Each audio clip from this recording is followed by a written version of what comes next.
बात करेंगे प्रोग्राम नया पाकिस्तान के होस्ट हैं शहजाद इकबाल हमारे साथ हैं।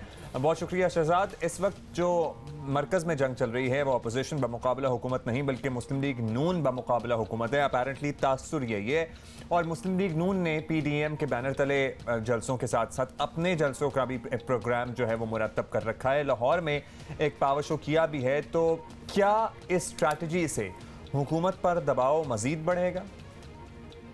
देखिए बड़ा इंटरेस्टिंग आपका सवाल है क्योंकि जब APC हुई थी उस वक्त तो बाकायदा ये लग रहा था कि हुकूमत बामुकाबला ऑपोजिशन है, लेकिन APC के बाद से हम देख रहे हैं कि नून लीग ज़्यादा एक्टिव नजर आ रही है।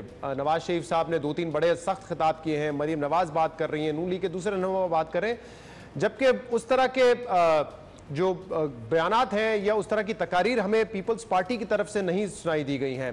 बिलाल भुट्टो कुछ अरसा मुल्क में थे भी नहीं, जिस वजह से शकूक व शुबात ये पैदा हो रहे हैं कि क्या जो दीगर जमातें हैं, चाहे वो पीपल्स पार्टी हो या और जो जमातें अपोजिशन में, वो उस पोजीशन पर नून लीग का साथ देंगी या नहीं देंगी जो कि नून लीग ने ली हुई है।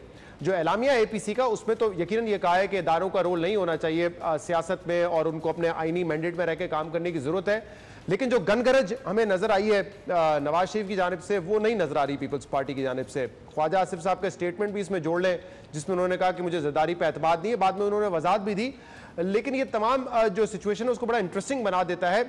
और मुझे ये लगता है कि अगर किसी ना किसी पॉइंट पर पीपल्स पार्टी शाना बशाना नहीं खड़ी रहती नून लीग के, तो उससे जो तहरीक है वो बहुत कमज़ोर होगी और हुकूमत को जो थोड़ा बहुत नुकसान हो भी सकता है वो भी नहीं होगा। क्योंकि आप देखें पीपल्स पार्टी का स्टेक है हुकूमत में, उनके पास सिंध की हुकूमत है। अगर यहाँ से नए इलेक्शंस होते भी हैं तो जो सिचुएशन है इस वक्त पंजाब में, पीपल्स पार्टी वहाँ पे हुकूमत बनाने की पोजीशन में तो नहीं है, तो एट मैक्सिमम वो वही गेन करेंगे जो इस वक्त उनका शेयर है। तो इसीलिए बड़ा इंटरेस्टिंग होगा आगे ये देखना कि पीपल्स पार्टी और दीगर जमातें नून लीग के साथ उसी बयानिए पे उसी तरह खड़ी रहती हैं या नहीं। ठीक है शहजाद, ये भी बता दें कि इस पूरे मामले में हुकूमत का रद्द अमल बहुत ही दिलचस्प है। दिन में 4 प्रेस कॉन्फ्रेंसें होती हैं, हर एक ट्वीट पर एक बयान का जवाब दिया जाता है। वो करप्शन का बयानिया देते देते गद्दारी कार्ड तक तो आ चुके हैं। तो हुकूमत इतनी डेस्परेट आपको क्या लगता है कि क्यों नज़र आ रही है, क्या परेशानी है? देखिए डेस्परेट की बात बयानात में तो नहीं नजर आती, बयानात देने चाहिए, कोई भी स्पेस नहीं छोड़ना चाहता। अगर एक तरफ से बयानिया नून लीग का बन रहा है कि हुकूमत जो है वो इदारों का कंधा इस्तेमाल कर रही है अपनी नाकामी छुपाने के लिए, तो इसका काउंटर नैरेटिव भी आएगा। हुकूमत की तरफ से भी ये बात की जा रही है कि इदारों को और हुकूमत को लड़वाने की कोशिश है नून लीग की, तो दोनों तरफ से बयान तो होंगे। लेकिन जो दूसरा आपका पॉइंट है वो बड़ा अहम है कि गद्दारी के फतवे जो लगाए जा रहे हैं, मुल्क दुश्मनी के बयान जो दिए जा रहे हैं, इससे गुरेज करने की जरूरत है। क्योंकि ये एक ऐसा टूल है जो कि हर सियासी जमात दूसरे मुखालफिन के खिलाफ इस्तेमाल कर चुकी है, इससे निकलता कुछ नहीं है। आप डिस्क्रेडिट करते हैं पाकिस्तानी सियासत को, पाकिस्तानी पॉलिटिशियंस को, और खुद इमरान खान साहब इसके विक्टिम रहे।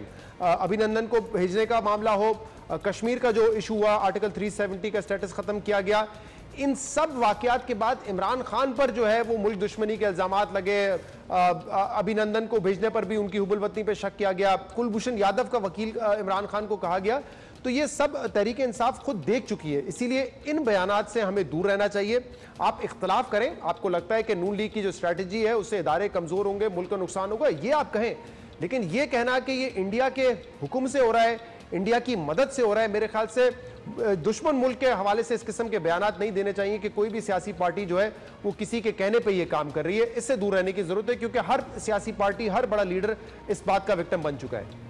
बहुत शुक्रिया आपका शहजाद। और ये हमारी सियासी तारीख रही है कि जब हमने किसी नहज पर, किसी एक्सट्रीम पे किसी को तनकीद का निशाना बनाना होता है तो हम उसे गद्दार कह देते हैं या फिर इंडियन एजेंट कह देते हैं। और इतना लाइटली यूज होना नहीं चाहिए, इतना हर बात पे निकाल नहीं चाहिए क्योंकि इससे बहुत ठेस पहुंचती है ओवरऑल लोगों को भी, सिस्टम को भी, और साथ ही साथ जिस इंसान पर ये इल्जाम लगाया जा रहा होता है और अगर वाकई इसमें कोई हकीकत ना हो तो आप उस ज़हनी तनाव और उस सदमे का अंदाजा नहीं लगा सकते कि किसी को गद्दार कह रहे हैं। उस इंसान पे वो ओनस होता है कि वो अपना नाम साफ करे, हालांकि उसका कोई इस चीज से लेना देना नहीं, किसी और ने उस पर इल्जाम लगाया और उसको क्लैरिटी उसकी देनी है।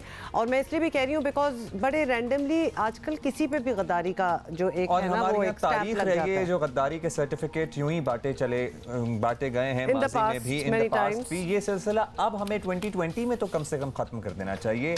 कुछ तो हमें माजी से सीखना चाहिए, लेकिन हमने माजी से यही सीखा कि हम माजी से कुछ नहीं सीखते। Exactly, point there.